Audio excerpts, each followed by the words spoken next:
Begin tonight in Lonoke County as the deputy who shot and killed 17-year-old Hunter Brittain has now been fired. Sheriff John Staley releasing a video statement earlier today saying the decision was made because Sergeant Mike Davis did not turn on his body camera during the incident. This means there's no video of the actual shooting. We see the aftermath, but not the shooting. Due to that failure, I have terminated the employment of this deputy. Without all the evidence, I cannot make any determination on whether the shooting was proper. It's the right thing to do to let the state police, prosecuting attorney, independently decide.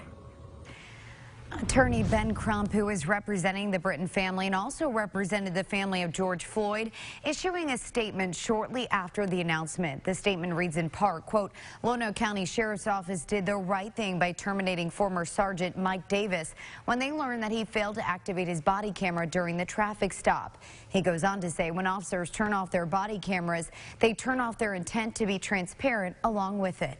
You can read that full statement right now on KARK.com. Hours after the firing was announced, protesters gathering outside the Lonoke County Sheriff's Office with today's call for justice holding more meaning even than before. Katrin Asaph is live from the Sheriff's Office with reaction to the news and what comes next in the search for answers. Katrin.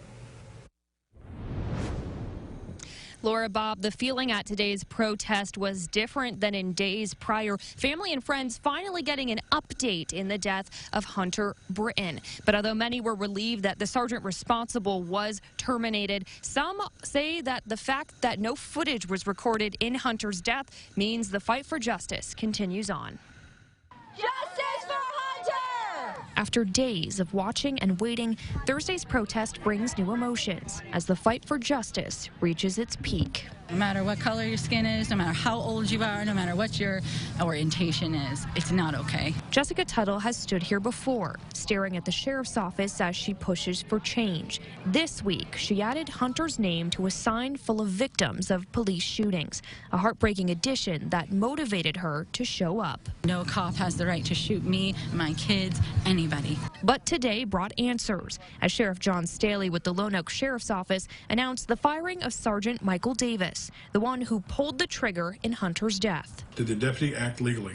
That's up to the Arkansas State Police and the prosecuting attorney. The decision came down to how Davis acted on that fateful morning, not turning on his body camera until after Hunter had been shot. I gave my deputies body cameras. I directed them to use the body cameras properly. But although some protesters thought this was a step towards justice, not all agreed. That is a placating move to calm the masses who are demanding justice for Hunter. For Tuttle, there won't be peace until there's change, and she and Hunter's loved ones will be out here every night until they see that happen. It is a scapegoat practice. It is not justice. Now, charges are still pending against Sergeant Davis. First, the Arkansas State Police has to wrap up the investigation into Hunter Brittain's death, and then they can hand the case file over to the prosecuting attorney. We'll continue to follow this case and keep you updated. Reporting in Lonoke County, I'm Katrin Asaph. Back to you. Katrin, thanks very much.